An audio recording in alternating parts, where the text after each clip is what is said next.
Hi, I'm Sarah. I was a primary school teacher for almost a decade, and this time last year I left the classroom to set up my own tutoring business. It is the time of year when I feel the need to reflect and think about how the last year has gone. And this time last year, I had that big relief and excitement of having just left a job and escaped, which had been coming for a long time. And this December, I am in a very different position.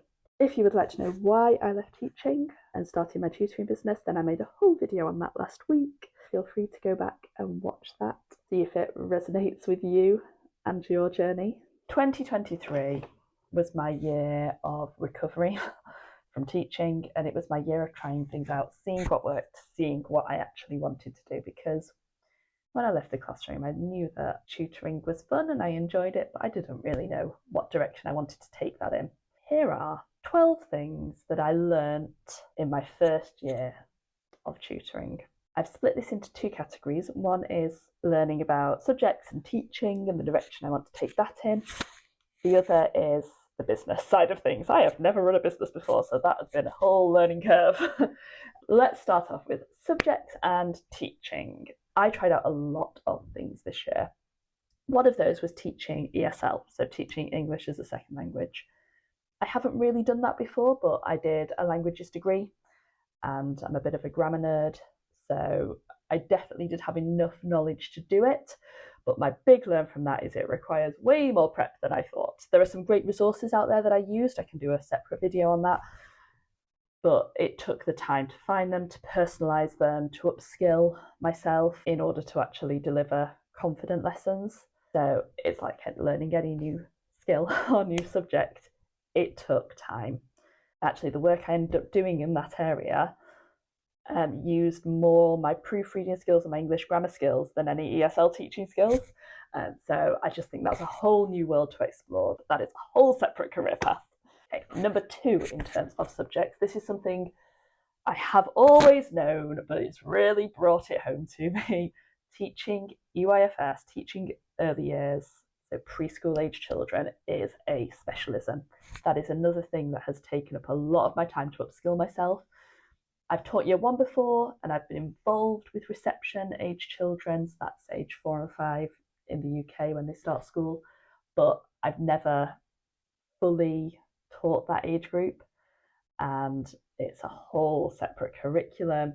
It's a whole separate area of child development to learn, and again, I've enjoyed it, but first of all, I don't think it's really where I thrive, but also there is a lot to learn there.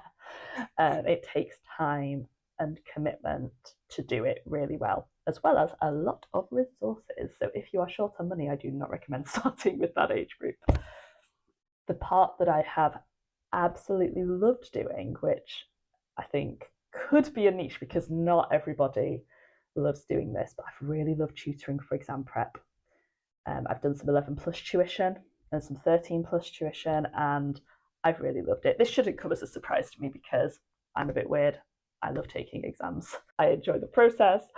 I historically have done quite well in academic exams, so I get the serotonin, dopamine boost, whatever you get from doing well in an exam. But what I've really liked about tutoring it is working towards an end goal, knowing what we need to cover, having a plan to cover it, really boosting children's confidence as we go through that, so that by the time they walk into that exam, they are ready, they feel great, they feel like they can do it. It's been a lot of fun. I've liked it. It's not been the only area I've enjoyed, but it's definitely something I would like to do more of. Another area I have loved tutoring and I have found so rewarding has been SEN tutoring. And the big learn for me this year, thank goodness this was a good one, is that SEN teaching programs really do work when you have the time and space to do them properly. I have spent years in schools planning intervention after intervention after intervention that just hasn't worked, hasn't stuck, hasn't had the impact it needed to, particularly for those children who really are working on a totally separate curriculum. in particular subjects, children with really severe dyslexia or dyscalculia. The programs we're doing in school, for the most part, or the programs I was doing in school certainly were not working. I have done a lot of CPD this year in dyslexia and dyscalculia, and I'm actually starting a dyslexia specialist teacher program in January. More on that later, so that I can assess for dyslexia as well. It's been a revelation. I have learned so much about them, which actually brings me on to my next point. I have learned that teachers need way more CPD in these specialist areas, and maybe teachers, particularly primary teachers, should specialise more, because my dyslexia knowledge has improved enormously. When I was teaching, I had a lot of input and training on dyslexia-friendly classrooms, small tweaks we can make in our everyday teaching to accommodate different needs, to accommodate children with dyslexia, but never how to actually teach them to read and write. Same for dyscalculia, never how to teach a child who just does not understand the concept of number and maths, how to teach them that. There are programs that work really well out there. Again, I could do separate videos on the ones I use. And seeing them work for these individual children has been amazing. These children who have often made it to the age of 10, 11, feeling like this is just not something they're going to be able to do. And they've tried so many different things. And then, we found something that works. And the progress is slow. It is tiny, tiny incremental, but it is there. That has been amazing. My final learn on teaching is you really can turn anything into a game. The freedom of tutoring and not having to cram things in with no time, the freedom to have time to plan, has shown me you can turn anything into a game. I have videos planned already on the best games I use, the best activities I use, but there is nothing that needs a worksheet. I do use worksheets. I'm not anti-worksheet, but there is no activity where that is the only option. And it has made my life and my work so much more fun. Oh, sorry, I keep bumping this microphone. I hope it's not making silly noises all the way through. My second area of learning this year that I've reflected on has been starting and running a business.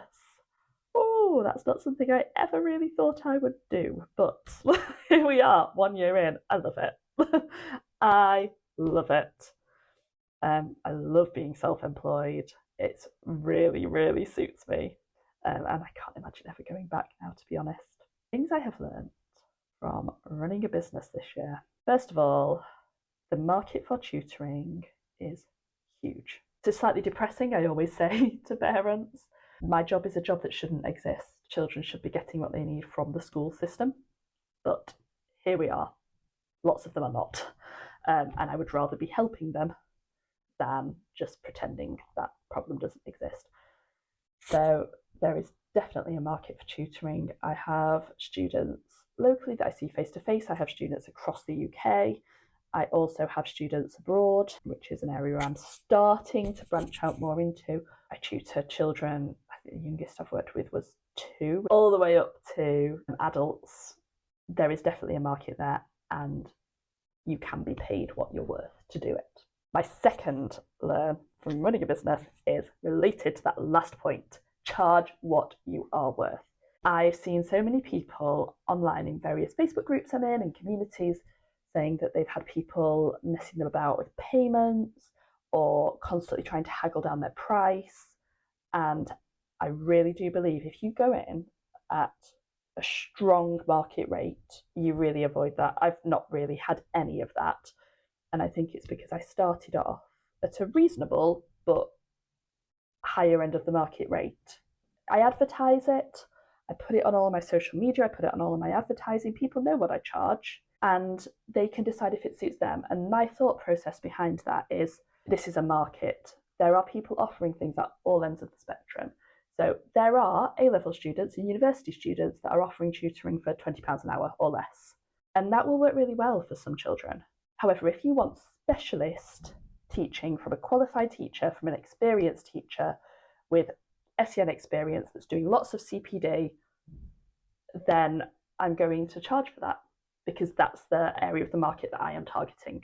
I do have some subsidised rates, particularly for home educating students, which was a choice that I made right at the start, that I want to help a wide range of people. I do some volunteering. That's something I want to look into more in the future as I go on, looking at how I can provide lower cost resources, offer a more inclusive experience in that sense. But from starting out, charge what you're worth, get yourself up and running, get yourself on your feet. And then there are so many options. Oh, self-employment. That has been my big learn. I love it. I love it. It has freed me from so much pressure. I never realised how much of an impact it was having, that I constantly felt like I was being watched and judged. Even when I was working with lovely people and working for lovely people, that's part of their job. If someone is your line manager, part of their job is to judge your performance. And I get it, but for me, that just caused me so much stress and made me perform worse, I think, because I was constantly worrying about getting it wrong. This is a whole separate video because I have lots to say on that, but I really thrive when I don't feel like I'm being watched or being judged. Obviously, parents have their opinions about me, but the worst that can happen is that they choose not to work with me. And actually, if I'm not the right person for them, that's fine. But in teaching, you have to fit everybody, and you have to make learning work for every single child in the classroom, no matter what else they have going on, no matter what your area of expertise. And it's just not conducive to being great at your job. You can't be great at everything all at the same time. Self-employment is the one for me, for sure. My next learning in terms of business, and this was about 6 months in, I really got my head around this. Automation is king. As soon as you have the financial means to pay for automated services that will free up your time. I spent the first 6 months doing invoicing manually. It worked for a while, and then it was becoming a task I dreaded. It came around every month. Every month I had to do it. Every month it took me ages. I never quite felt sure I was doing it right. I felt like I was missing things. Oh my goodness, I've switched to Tutoring. It was a revelation. Where you can automate. Think of it as that you're paying for your time back and for your headspace back, and to not be thinking about your job every hour of the day. So automation is king. My next learn, this is a big one, this is a bit of a heavy one, but privilege is real. I have found making this leap so much easier because I have a financial safety net. I own my home. I have no kids. I'm a white middle-class woman who is probably perceived as non-threatening, educated by parents.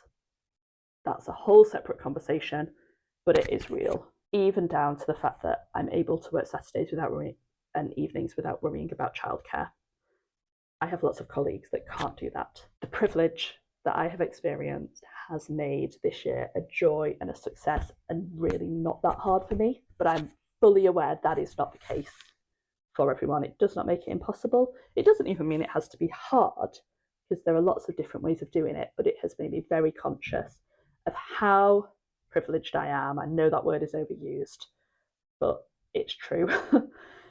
And how many opportunities I have as a result of that. It's something I've reflected on a lot this year.